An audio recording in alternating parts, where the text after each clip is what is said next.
Yes. Welcome back to the channel. If you're new here, make sure you like, share, and subscribe. Let's get straight into it. So in this video, we're basically talking about the fight cards taking place this weekend. We got Kabayel defending his WBC heavyweight interim title. Then we got Dalton Smith taking on Subriel Matias for his super lightweight title as well.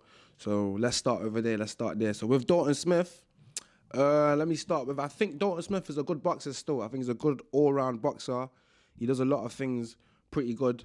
Do I think he's outstanding or phenomenal? I don't think he's phenomenal, but all the fights I've watched of Dalton Smith, and I've watched a few Dalton fights now, I think he's good, especially when he's actually on his A game. I think he will cause anyone some problems, innit? I don't think he's a pushover or anything like that. I don't think he's a walk in the park. Over here, I've kind of, in the UK anyways, I feel like a lot of UK fight fans have wanted to see Dalton Smith take on Adam Azim. Obviously, for the past couple of years, they've been calling each other out, but it just hasn't materialized yet, because I feel like it's just been a case where I think Ben Shalom has always kind of said that Adam Azim is not ready, and Dalton's basically the one who's more calling or asking for the fight more than that camp, innit? Eddie's always kind of been vocal that he's ready to make that fight whenever these lot are ready, innit? So I don't know what's the hold up with that. I feel like Adam Azim is probably ready now, but that's not the fight we're here to talk about. Let's talk about Subriel Matias. Obviously, the fight this weekend. Obviously, this fight itself, there was a bit of controversy with the fight in it, because I think the fight was actually meant to take place last year, if I'm not mistaken. I believe it was meant to be on the Anthony Yard and David Benavides fight card, I believe, but it got pulled because Subriel Matias basically failed a drug test, innit? I think he got popped for Osterin, I believe, Osterin. So when they done the investigation, I believe the reason why the fight is even still taking place and he didn't get stripped or nothing else like came of it is because I believe what commission is, let me double check. I believe it's the New York Athletic State Commission. I think they have a rule where if the substance you've been popped for is below a certain threshold, is not deemed as performance enhancing. So they don't deem the amount that was found, the amount of Osterin found in Subriel Matias' system as performance enhancing. That's why they've still sanctioned the fight and basically said they can still go ahead. I think that's a bit mad. Personally, I think if something's in your system, it's in your system, innit? You know what I'm trying to say? Obviously, the WBC, I think they've also came out and said something like Osterin is a drug that kind of pops up a lot of times in contaminated supplements and contaminated foods and things that like boxers and people in the athletic world take or whatever, innit? Personally, I think it's mad. That's just me personally, innit? I think, not that it's mad that things get contaminated. I think that stuff does happen.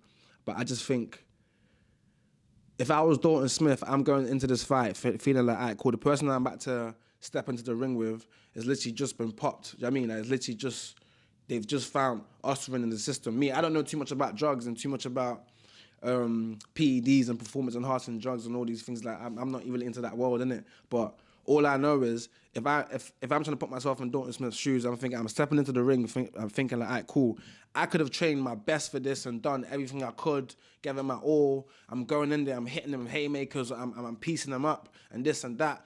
I'm giving them combinations. My footwork's good. I'm not even burning too much energy. I'm looking at the person I'm fighting, and it doesn't even look like I'm affecting him. It don't look like I'm doing nothing to him. It looks like he's just there, just still there.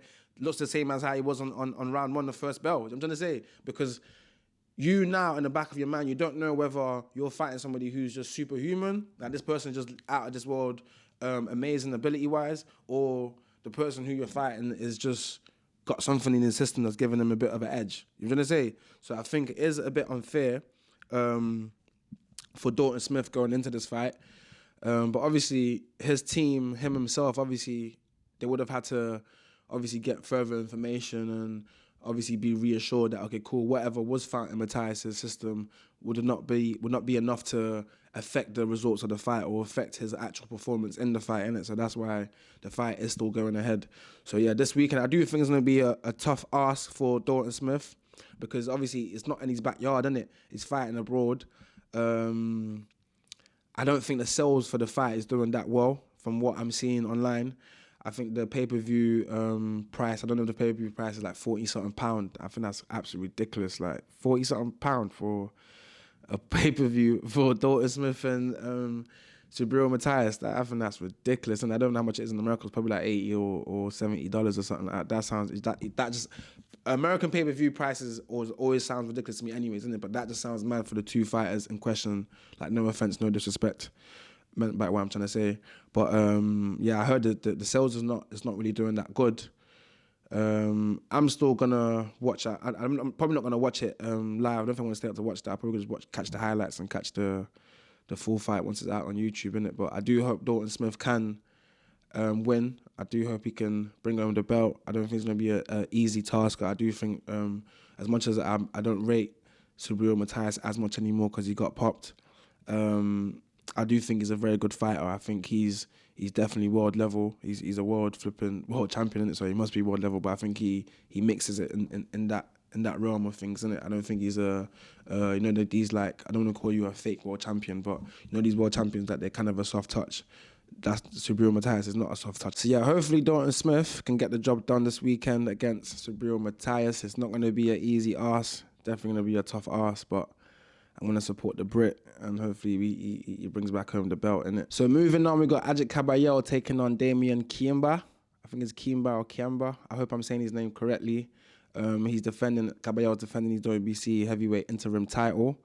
Like I said in my previous video, I really like Kabayel, man. I think he's a very, very good boxer. I think he's one of the few boxers, heavyweight boxers out right now that can really cause Usyk some sort of real problems, I think, personally, with the way he fights and with the way he's so great on the inside and works the body. I feel like if he can keep up with Usyk's pace and footwork, I feel like he's got good footwork himself.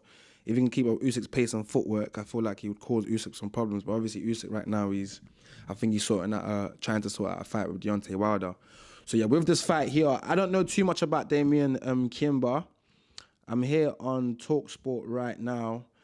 It says we've got the 33-year-old Kabayel is now lacing up his gloves to defend his interim strap on home soil. It will be a packed and sold out Rudolph Webner Arena in Oberhausen, who will be hoping he can take another step to becoming one of Germany's only ever heavyweight world champions. Huh? One of Germany's only ever. There hasn't been another German heavyweight champion. Flipping now.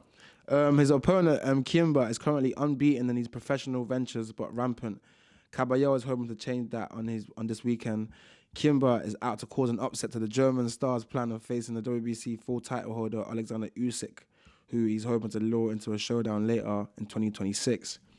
Yeah, man, obviously, I think what Kabayel is doing, having this fight in Germany, is great. I think it's amazing, building up that home territory, that home fan base, because I feel like if you're not from the UK, like, for example, someone like Joseph Parker, I feel like Joseph Parker, the Brits and people from here have embraced Joseph Parker, and I know he's definitely a hero back home as well in New Zealand. I'm sure he's from New Zealand. But if Joseph Parker was to do a fight in New Zealand, would it sell out like this? I think the Kabayel thing is sold out. I'm sure I'm hearing something like it's like 10,000, 11,000 tickets in Germany. I'm sure that's what... Did Sam Jones say that? I think Sam Jones said that or something, innit? Like, that's a lot of tickets, mate. That's a lot of tickets, especially because the person who he's fighting, obviously, maybe he's known out there. I don't know who that guy is. I don't know who Damian Kiemba or Kimba. I don't know who he is. I don't know who my man is. You know what I'm saying? So obviously that might just be me, just being ignorant, innit?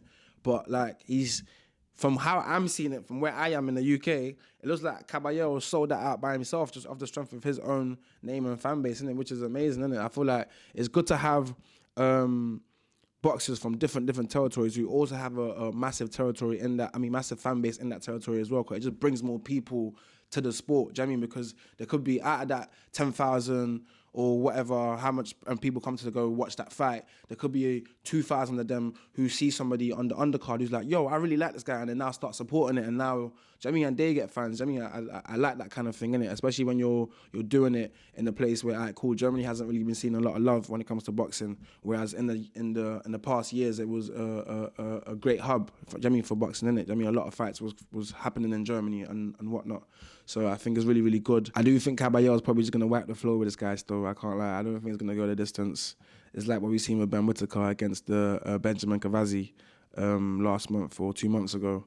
Like, even though your record is good and this and that, like, it's very easy to pad a record and make your record seem like, I mean, make it look like you are actually somebody who can cause anyone any sort of troubles in it. But yeah, boxing's boxing anyway, so you never know. But I do think Kabayel will probably come through this unscathed.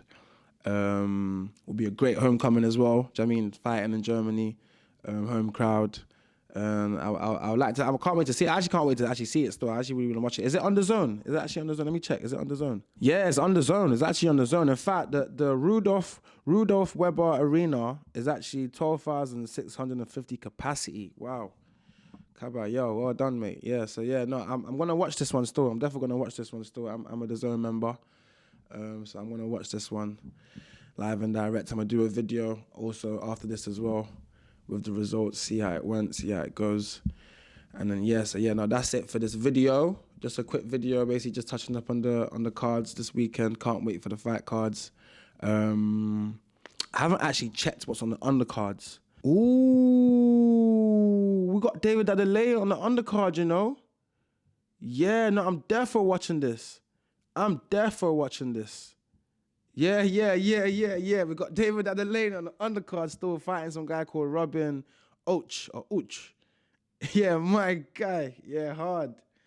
Yeah, I'm there still. I'm there. I'm watching it. I'm locked in now. I'm super locked in.